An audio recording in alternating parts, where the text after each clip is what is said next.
خدا نے جو انسان کی اور کائنات کی تخلیق کی ہے وہ سب سے پہلے نباتی حیات ہے جس میں رشد و نمو ہوتا ہے، حرکت نہیں ہوتی. اس کے بعد جو ہے حیوانات کا مرحلہ آتا ہے، حیوانی حیات ہے کہ اس میں رشد و نمو کے ساتھ حرکت بھی ہوتی ہے. جو انسان کی تخلیق میں دیکھیں روح پھونکنے کے ساتھ دل کی دھڑکن شروع ہو جاتی ہے، حرکت شروع ہو جاتی ہے اس میں جنین میں. اس کے بعد جب اس کی عقل جب کامل ہو جاتی ہے تو پھر وہ انسان کی اصل حیات جو ہے کامل ہو جاتی ہے، جس پر خدا نے فرمایا اپنے آپ پر فخر کیا تبارک اللہ احسن الخالقین.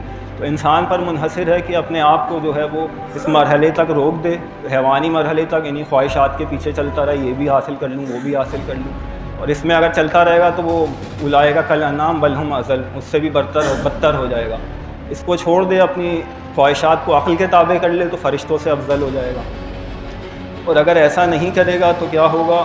تو پھر جیسے سعد بن معاذ کی مثال دی کہ غصے کو مثلاً ایک برائی جو ہے پیش آ جاتی ہے اسی کی وجہ سے، نفسانی برائیوں کی وجہ سے غصہ، اس کو کنٹرول نہیں کرے گا تو اتنی عظمت کے باوجود بھی جو ہے فشار خبر ان کو ہوا.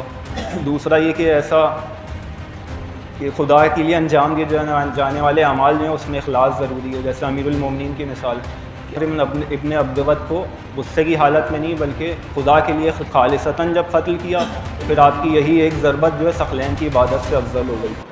تیسرا یہ جو ہے کہ حکمت 418 میں کہ حلم و عشیرتن، حلم جو ہے قوم و قبیلے کی مانند ہے. حلم و بردباری کا انسان مظاہرہ کرتا ہے، اس کے لوگ جو ہے چاہنے والے ہو جاتے ہیں، اس کے حمایتی ہو جاتے ہیں، گویا اس کا قبیلہ جو ہے وہ ہو جاتے ہیں، اس کے قبیلے کے لوگ ہو جاتے ہیں. وآخر الدعوانا ان الحمد للہ رب العالمین.